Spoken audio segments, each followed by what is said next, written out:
Welcome to Marketing is Broken, where we sniff out what's wrong with marketing like a good girl who snuck onto set and knows I have treats. Okay, there you go. Let's check out this week's story. If you spent any time in Google Ads recently, then you probably got an invitation to try out the new responsive search ads beta. They make it sound great. You provide the content, and Google's machine learning will assemble it into ads that can improve performance. In reality, it's also pretty easy to set up. You enter up to 5 headlines and 2 descriptions.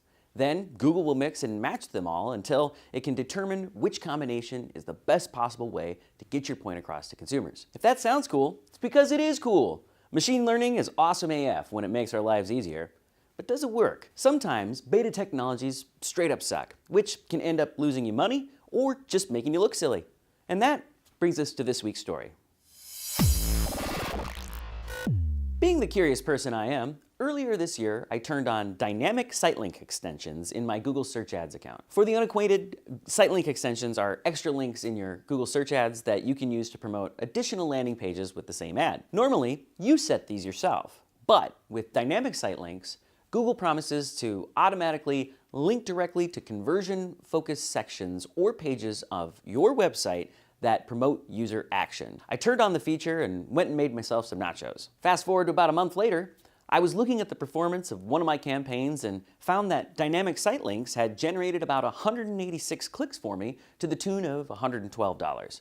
For context, I spent a total of $369 during that same time frame, so about a third of my budget went towards dynamic site links. At first I think to myself, way to go Googs! Thanks for going above and beyond to rustle me up some of them internet clicks. But then I looked at my landing page and realized that it was a single page website that didn't link to any other page and that lived alone on a subdomain of my main domain. If it couldn't find any other pages, where was Google getting my site links? So I started Googling, and sure enough, I see my ad with 3 site links added with the anchor text, pricing information, view features, and page templates. Now, I don't have the kind of money where I just go around clicking my own ads all the time, but I also don't have any pages on my site that remotely resemble the pages featured in my site links.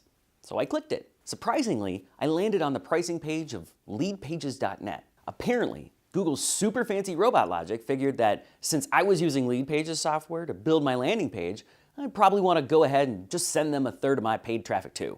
P.S. You're welcome, John and Jason. I thought to myself, I gotta tell Google about this. So I submit a ticket with the screenshot I just showed you all and get a response saying my request would be escalated. Awesome, I feel important. I'm escalated. The next day, Mr. AdWords support writes me back and says that a screenshot wasn't enough and that their engineers need the click string of the ad to investigate the issue further. Again, for the unacquainted, the click string is the tracking URL used in ads, and you can only get them if you spot your ad out in the wild. So I sat there and Googled my click strings for a while. I'd already put this much time into getting $112 back. Why stop now? And as luck would have it, I was able to trigger the suspect site links again and sent Google my findings.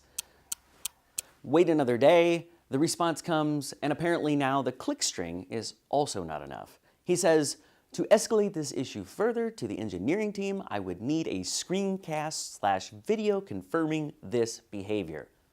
Now, I'm a pretty reasonable guy, but at this point, I start to think of the millions of marketers out there who helped Google earn more than $28 billion in ad revenue in Q2 of this year alone.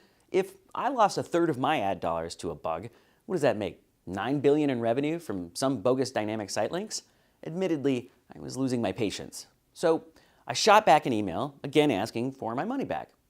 Only this time I didn't just complain about a glitch that they couldn't do anything about.